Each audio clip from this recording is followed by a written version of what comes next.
قائد اعظم محمد علی جناح نے بطور governor general اپنے عہدے کا حلف 15 اگست 1947 کو اٹھایا۔ وہ پاکستان کے پہلے گورنر جنرل تھے جنہیں ایک طویل جدوجہد کے بعد دنیا کے سب سے بڑی اسلامی مملکت کی سربراہی کی ذمہ داری ملی تھی۔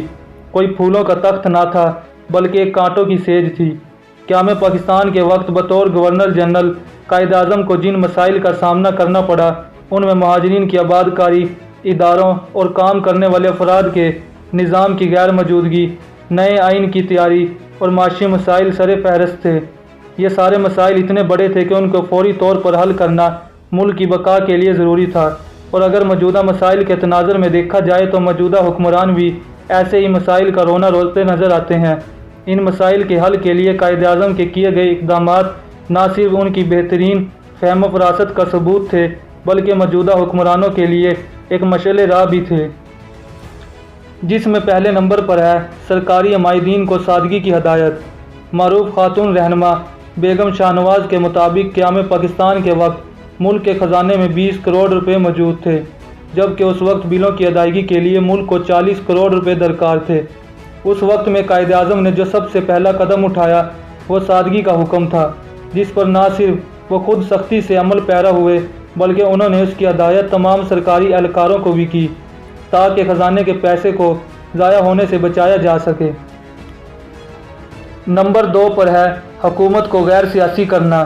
گورنر جنرل بننے کے بعد جب ان سے مسلم لیگ کی قیادت سنبھالنے کی درخواست کی گئی تو انہوں نے اس ذمہ داری کو سنبھالنے سے یہ کہہ کر انکار کر دیا کہ اب ان کے اوپر پورے ملک کی ذمہ داری ہے۔ اس وجہ سے وہ کسی ایک سیاسی پارٹی کی قیادت نہیں سنبھال سکتے۔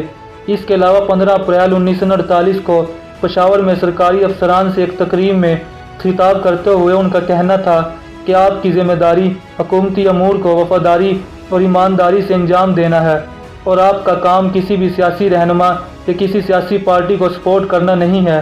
اس وجہ سے آپ کا تعلق کسی سیاسی جماعت سے نہیں ہونا چاہیے۔ نمبر 3 پر ہے جمہوری اقدار کا تحفظ۔ قائد اعظم آئین اور قانون کی پاسداری پر مکمل یقین رکھتے تھے۔ اس حوالے سے قائد اعظم کے ADC میجر گل حسن کے مطابق ایک دفعہ 400 سرکاری ملازمین اپنے کچھ مطالبوں کے حصول کے لیے احتجاجاً گورنر جنرل کے دفتر کے سامنے جمع ہو گئے۔ اس وقت اسٹاف نے قائد اعظم سے درخواست کی کہ اس ہجوم کو لاٹھی چارج کے ذریعے منتشر کر دیا جائے۔ قائد اعظم نے ان کو اس عمل کرنے سے سختی سے یہ کہتے ہوئے منع کر دیا کہ پرامن احتجاج کرنا ان لوگوں کا آئینی حق ہے، جس کو بزور طاقت روکنا ایک غیر آئینی عمل ہے جس کی وجہ سے اجازت نہیں دے سکتے۔ نمبر 4 پر ہے معاشی ترقی کے لیے اقدامات۔ قائد اعظم اس بات سے بخوبی آگاہ تھے کہ کسی ملک کی ترقی کا بھی راز اس کے معاشی استحکام میں پوشیدہ ہے، جس کے لیے حکومت کی جانب سے ایسے اقدامات ضروری ہوتے ہیں جو کاروباری افراد کا ان پر یقین بڑھا سکیں۔ اسی حوالے سے Habib bank, Muslim commercial bank, chamber of commerce اور انڈسٹری کا قیام قائد اعظم کی انہی کوششوں کا حصہ تھے۔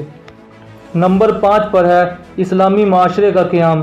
ایک تقریب میں خطاب کرتے ہوئے قائد اعظم کا یہ کہنا تھا کہ ہم لاکھوں مسلمانوں کے احساسات کے ترجمان ہیں جنہوں نے قیام پاکستان میں قربانیاں دی ہیں، اور ہم اسی وقت کامیاب ہو سکتے ہیں جب کہ ہم ایک ایسا معاشرہ بنانے میں کامیاب ہو سکیں جس کی بنیاد انصاف اور اسلامی اقدار پر رکھی جائے، جہاں مساوات اور بھائی چارہ ہو اور ہر ایک کو ترقی کے یکساں مواقع میسر ہوں۔ یاد رکھیں، قائد اعظم کے یہ اقوال اور طرز عمل ہمارے لیے اور ہمارے حکمرانوں کے لیے ایک مثال ہیں، اور ان پر عمل پیرا ہو کر ہی قائد اعظم کا پاکستان بنایا جا سکتا ہے، جس کا خواب علامہ محمد اقبال نے دیکھا تھا۔